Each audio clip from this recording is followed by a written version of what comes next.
అందరికీ నమస్కారం. అందాల లోగిలికి స్వాగతం. ఇప్పుడు మనం ఇంతేనా ఈ జీవితం అనే కథను విందాము. రచించిన వారు అత్తలూరి విజయలక్ష్మి గారు.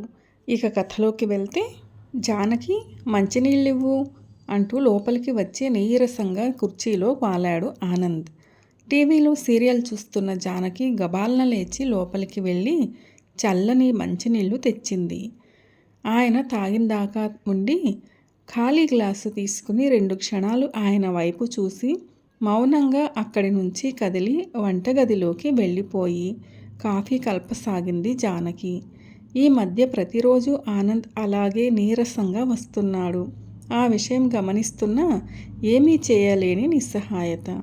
60 ఏళ్ళు వచ్చిందాకా సర్వీసు చేసి బాధ్యతలు పూర్తి చేసుకున్నా ఇంకా ఆయన ప్రైవేటు కంపెనీలో ఉద్యోగం చేయాల్సి రావడం విషాదం. ఇలాంటి విషాదం ఇంకోటి ఉందా అనిపిస్తూ ఉంటుంది ఆవిడకి. కాఫీ కలిపి తీసుకొచ్చి, కాఫీ తీసుకోండి అంది. ఆనంద్ కళ్ళు తెరిచి కాఫీ కప్పు అందుకున్నాడు. ఆవిడ టీవీ వాల్యూమ్ తగ్గించి కుర్చీ ఆయన దగ్గరగా జరుపుకుని కూర్చుంది. ఆయన కళ్ళు వాల్చుకుని కాఫీ సిప్ చేస్తూ ఆలోచిస్తున్నాడు. ఆయన ఆలోచిస్తున్నాడని తెలిసి ఏం ఆలోచిస్తున్నారు అని అడగాలనిపించినా అడగలేదు. కారణం ఆవిడకి తెలుసు కనుక. ఆయనైనా ఆవిడైనా ఆలోచించేది ఒకటే, ఈ జీవితం ఇంతేనా? సమాధానం లేని ప్రశ్న. అయినా ఆ ప్రశ్న వాళ్ళ గుండెల్లోంచి పదే పదే ఓ బుల్లెట్లా తీసుకురావడం మాత్రం మానదు. ఖాళీ కప్పు భార్య చేతికి అందించి తిరిగి వెనక్కి వాలుతూ అన్నాడు. నీరసంగా ఉంది జానకి. జానకి బాధగా అనిపించింది. దుఃఖం కూడా వచ్చింది. కానీ ఏం మాట్లాడకుండా మౌనంగా ఉండిపోయింది. ఉద్యోగం మానేయండి అనాలనిపిస్తుంది. మానేసి ఏం చేయను, అప్పెలా తీర్చను అని ఆయన నవ్వే నవ్వు గుర్తొస్తుంది. ఆ నవ్వు ఆవిడ చూడలేదు, చూసి సహించలేదు. నిజమే, అప్పెలా తీరుతుంది? 1 కాదు 2 కాదు, 15 లక్షలు ఉన్న 2 ఆడపిల్లల్ని పెద్ద చదువులు చదివించాలన్నది ఆయన ఆశయం. అందుకే ఇద్దరిని బీటెక్ చదివించాడు. ఎంఎస్ చేస్తే కానీ అమెరికాలోనూ మంచి జాబు రాదు. ఎంఎస్ చేస్తామంటే వాళ్ళకి ఉద్యోగాలు వచ్చాక తీర్చుకునే కండిషన్ మీద బ్యాంకు రుణం తీసుకుని మరీ అమెరికా పంపించాడు. ఎంఎస్ అయిపోయిన 2 ఏళ్ల దాకా ఇద్దరికీ మంచి ఉద్యోగాలు దొరకలేదు. తండ్రిగా సెంట్రల్ గవర్నమెంట్ ఉద్యోగిగా ష్యూరిటీ ఇచ్చినందుకు వడ్డీ కడుతూ వచ్చాడు. ఈలోగా గ్రీన్ కార్డ్ ఉన్న కుర్రాడిని పెళ్లి చేసుకుంటే అక్కడ సెటిల్ అవ్వచ్చని ఆయనకి నచ్చజెప్పి వాళ్ళు ప్రేమించిన కుర్రాళ్ళనే పెళ్లి చేసుకుంటామంటే ఇద్దరికీ ఏడాది తేడాతో ఇంటి మీద లోన్ తీసుకుని ఘనంగా పెళ్లి చేశాడు. అనుకున్నట్టే పెద్దమ్మాయికి మంచి ఉద్యోగం వచ్చింది. హమ్మయ్య అనుకున్నాడు. ఆ పిల్ల కోసం చేసిన అప్పు తనే తీర్చుకుంటుందిలే అనుకుని ఊపిరి పీల్చుకున్నాడు. కానీ తనది కాంట్రాక్ట్ ఉద్యోగమని, క్లయింట్ కమిషన్ పోగా చాలా తక్కువ చేతికి వస్తుందని, మంచి ఉద్యోగం వచ్చాక తీరుస్తాను అంది. మరికొంత కాలానికి చిన్నమ్మాయికి కూడా ఉద్యోగం వచ్చింది. అది కూడా కాంట్రాక్ట్ ఉద్యోగమే రావడంతో పెద్దమ్మాయి పాడిన పాటే పాడింది. ఆనంద్కి రిటైర్మెంట్ వయస్సు దగ్గరకు వస్తూ ఉంటే టెన్షన్ పెరిగిపోసాగింది.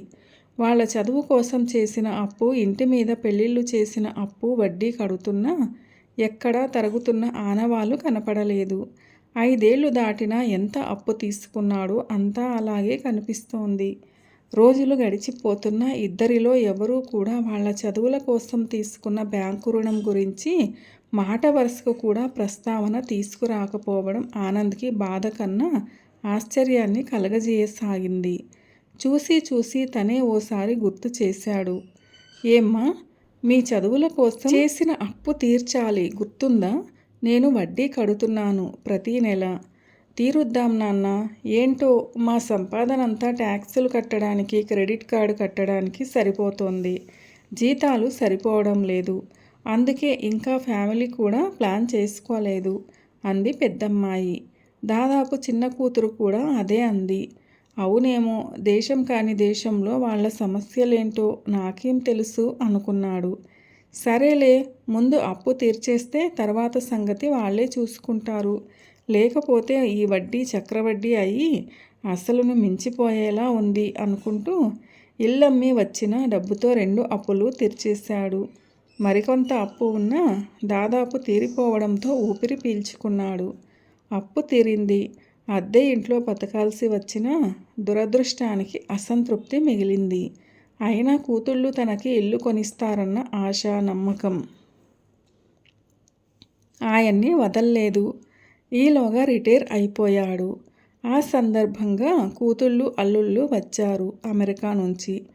ఆడంబరంగా పెద్ద ఎత్తున షష్ఠి పూర్తి, రిటైర్మెంట్ ఫంక్షన్ చేశారు. తల్లిదండ్రులకి ఖరీదైన బట్టలు, బంగారు ఉంగరాలు కొనిచ్చారు.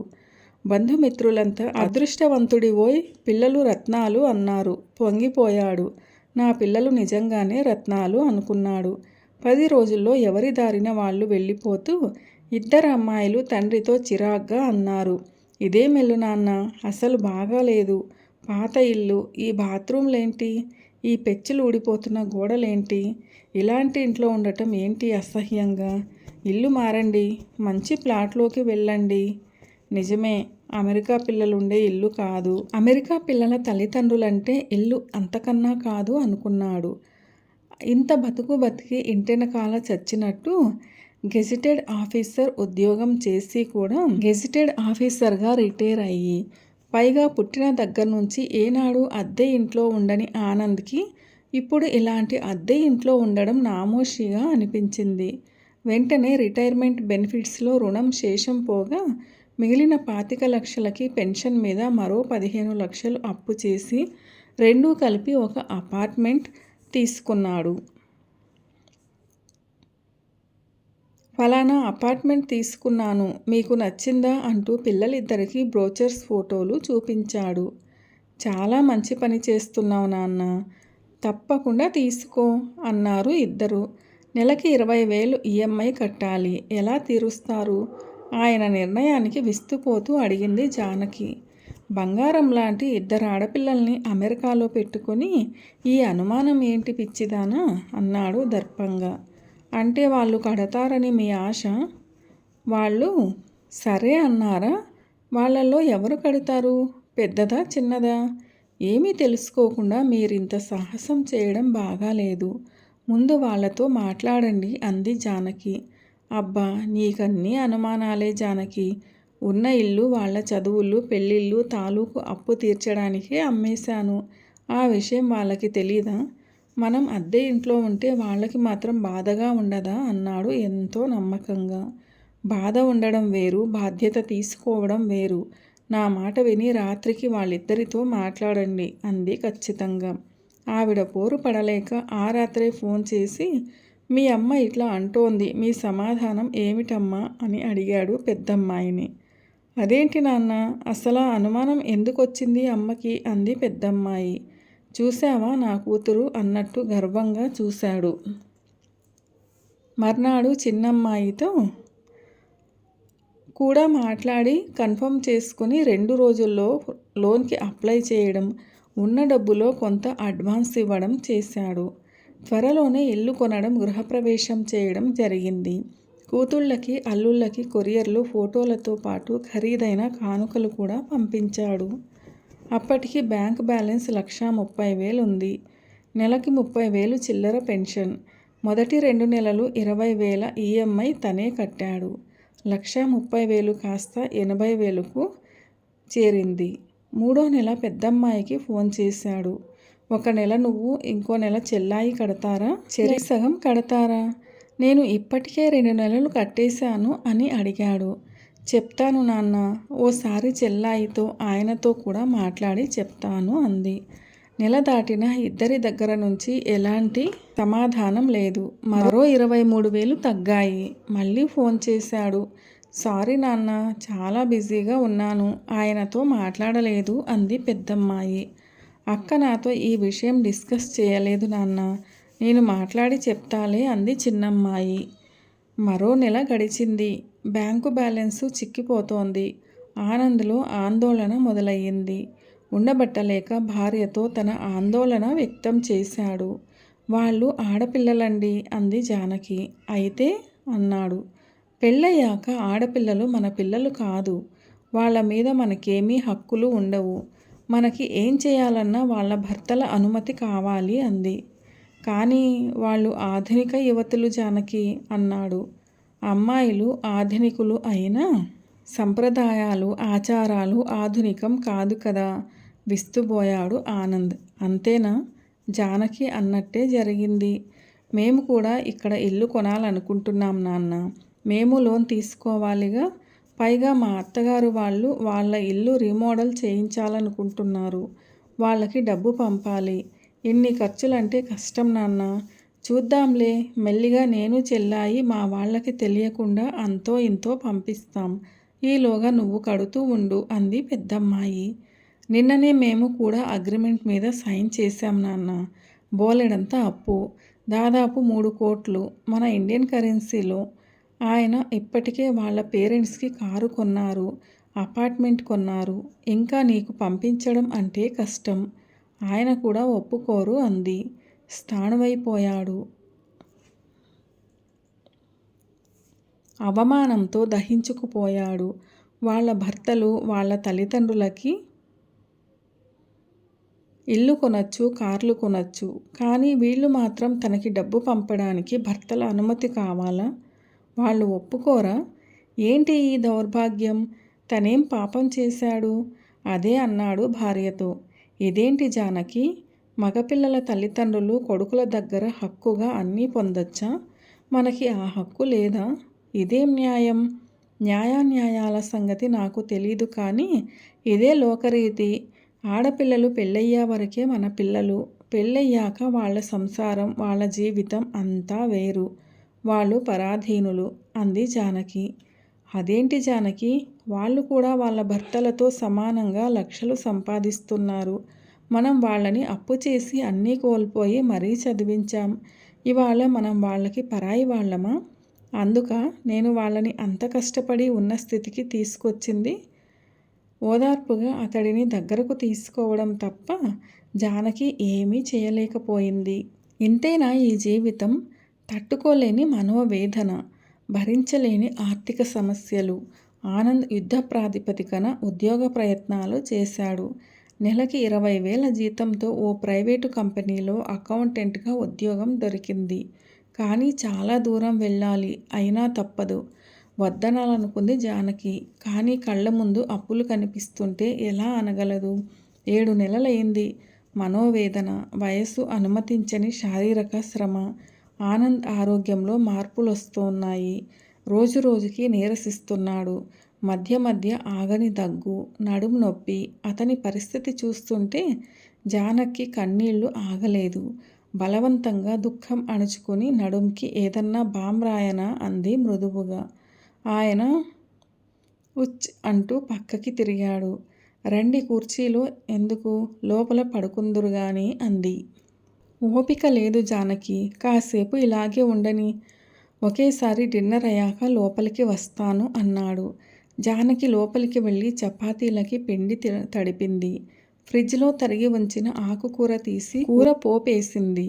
రాగిజావ కాచింది. మధ్య మధ్య భగవంతుడా నా భర్తని కాపాడు అని వేడుకుంటూ వంట పూర్తి చేసింది.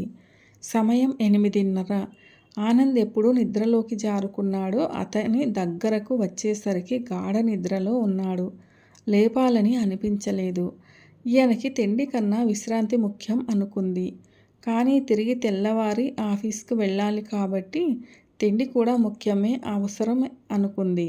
అంతలో జానకి అన్నగారు నారాయణ లోపలికి రావడంతో రా అన్నయ్య అంటూ ఆహ్వానించింది.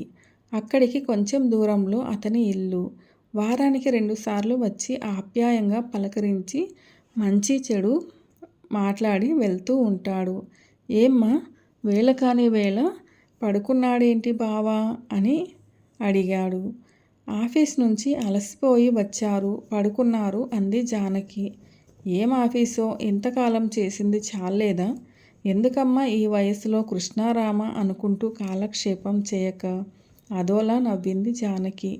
నువ్వలా నవ్వకు, నాకు ఒళ్ళు మండుతుంది. ఏమైందిట వాళ్ళకి? ఎందుకు డబ్బు పంపడం లేదు? అడగందే అమ్మైనా పెట్టదు. అడిగి వసూలు చేయండి. వాళ్లకుండే సమస్యలు వాళ్లకున్నాయి. పోనీలే అన్నయ్య అంది జానకి. ఏం సమస్యలమ్మా వాళ్ళకి?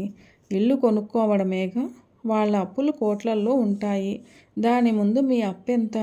తిప్పి తిప్పి కొడితే ఏడాది పాటు చెరో $500 పంపిస్తే ఎంతలో తీరుతుంది?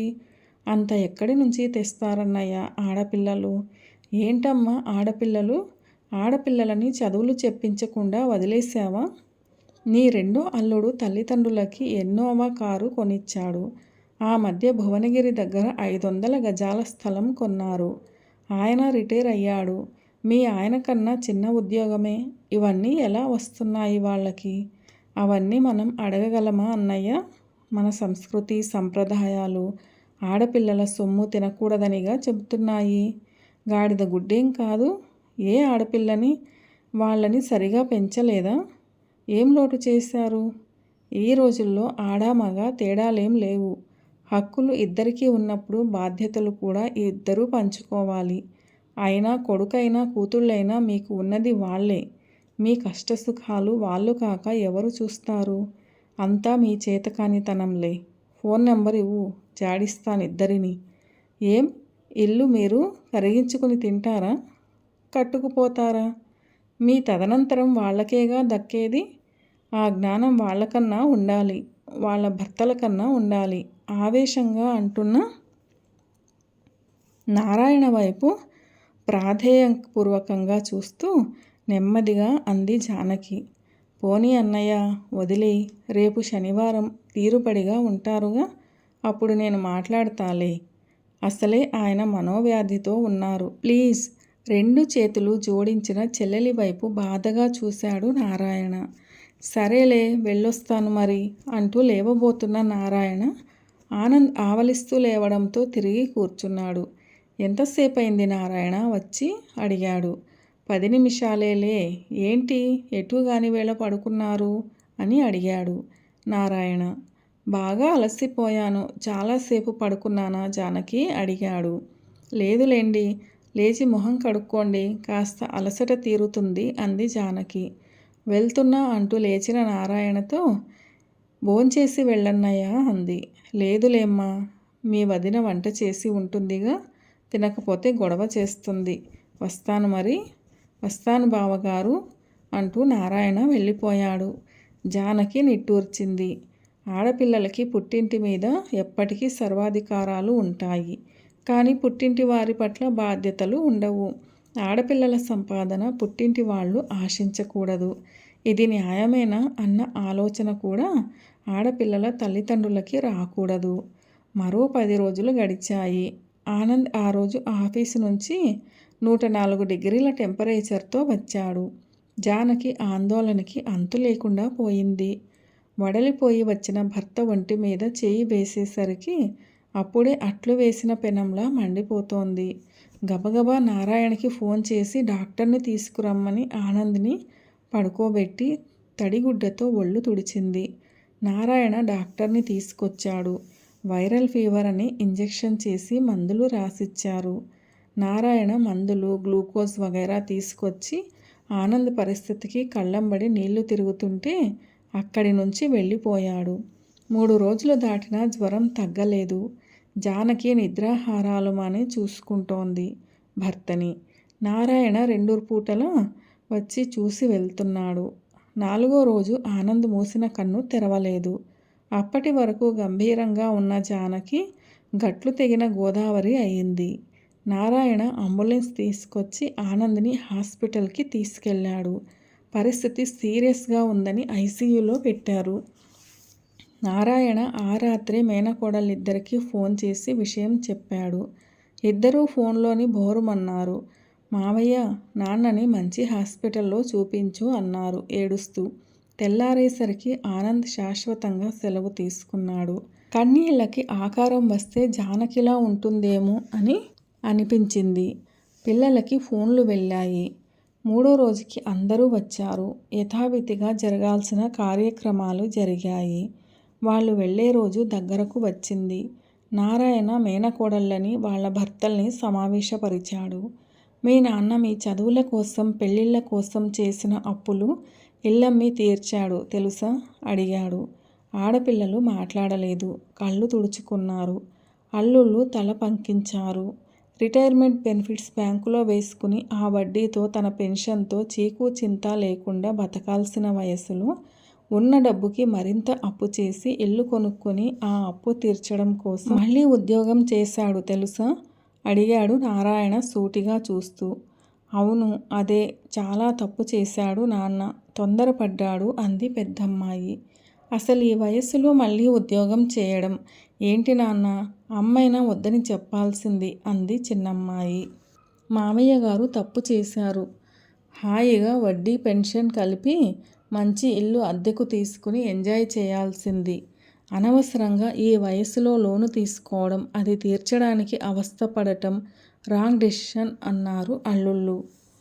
అయ్యిందేదో అయ్యింది, మరి ఇప్పుడేం చేయాలనుకుంటున్నారు? ఆయన పోయాడు, మీ అమ్మకి ఫ్యామిలీ పెన్షన్ వస్తుంది. ఆవిడ తిండి బట్ట గడిచిపోతాయి. మరి ఇంటి మీద అప్పెలా తీరడం? మీలో ఎవరు తీరుస్తారు? సూటిగా విషయంలోకి వచ్చాడు నారాయణ. ఇప్పుడెందుకండి, ఆ ఇల్లు అమ్మేసేయండి అన్నాడు చిన్న అల్లుడు. అదేంటి బాబు, ఇల్లమ్మి ఆవిడ ఎక్కడ ఉంటుంది? అయినా రేపు ఆవిడ తదనంతరం మీ భార్యలకేగా వచ్చేది. ఇప్పుడు ఆ ఇల్లు మాకు రావడం కోసం ఎదురు చూస్తామా? మా డైనింగ్ ఏరియా అంత లేదు, ఇల్లంతా కలిపిన. మేమేం చేసుకుంటాం? అయినా మీ మేనకోడలికి 5వ నెల వచ్చింది. ఎలాగూ తన డెలివరీకి అత్తయ్య గారిని పిలిపించాలనుకున్నాం. బ్యాడ్ లక్, ఈ ఇన్సిడెంట్ జరిగింది. సరే, జరిగేదాన్ని ఆపలేం అనుకోండి. కాకపోతే ఆవిడ మరో 2 నెలల్లో మా దగ్గరికి రావాల్సిందేగా. అన్నయ్య చెప్పేది నిజమే. మేము కూడా ఫ్యామిలీ ప్లాన్ చేస్తున్నాం. అత్తయ్య గారు ఏడాదికి కనీసం 6 నెలలు మాలో ఎవరో ఒకళ్ళ దగ్గర ఉండాల్సిందేగా. అంచేత ఇల్లమ్మి లోన్ తీర్చేసి ఆవిడకి ఏదన్నా సింగిల్ బెడ్రూమ్ ప్లాట్ చూడండి రెంట్కి. జస్ట్ చిన్న షెల్టర్ కోసమేగా అన్నాడు చిన్న అల్లుడు. నారాయణ రక్తం మరిగిపోయింది. చెల్లెలి వైపు చూశాడు. చలనం లేని దానిలా ఎటో చూస్తూ కూర్చుంది జానకి. అవును మావయ్య, అమ్మ ఇంకా ఇక్కడుండి ఏం చేస్తుంది? మనవళ్ళు మనవరాళ్లను చూసుకుంటూ మా దగ్గరే ఉంటుంది. గ్రీన్ కార్డ్ వచ్చిందనుకో అక్కడే ఉండవచ్చు. అప్పుడప్పుడు ఇక్కడికి వస్తూ ఉంటుంది. హాయిగా కాలక్షేపం అయిపోతుంది. మాకు కూడా అమ్మ ఉండి వండి పెడుతూ పిల్లల్ని చూసుకుంటుంటే నిశ్చింతగా ఉంటుంది కూడా అంది పెద్దమ్మాయి. కళ్ళు తుడుచుకుంటూ అంది చిన్నమ్మాయి. నాన్న ఎక్కడికి వెళ్ళలేదమ్మా. నా కడుపునో అక్క కడుపునో మళ్ళీ పుడతాడు. ఆ రకంగా నువ్వు నాన్నని చూసుకోవచ్చు. వెళ్ళగానే పేపర్స్ పంపిస్తాం అత్తయ్య. వీసా వచ్చేస్తుంది. మీరేం వర్రీ అవ్వకండి అన్నారు అల్లుళ్ళు. నువ్వేమంటావు జానకి అని అడిగాడు నారాయణ. అమ్మ ఏమంటుంది మావయ్య? మనం నిర్ణయించాల్సిందే, తనకేం తెలుసని అంది పెద్దమ్మాయి. ఇల్లు అమ్మేటప్పుడు మళ్ళీ వీళ్ళిద్దరూ సంతకాలకి రావాలేమో.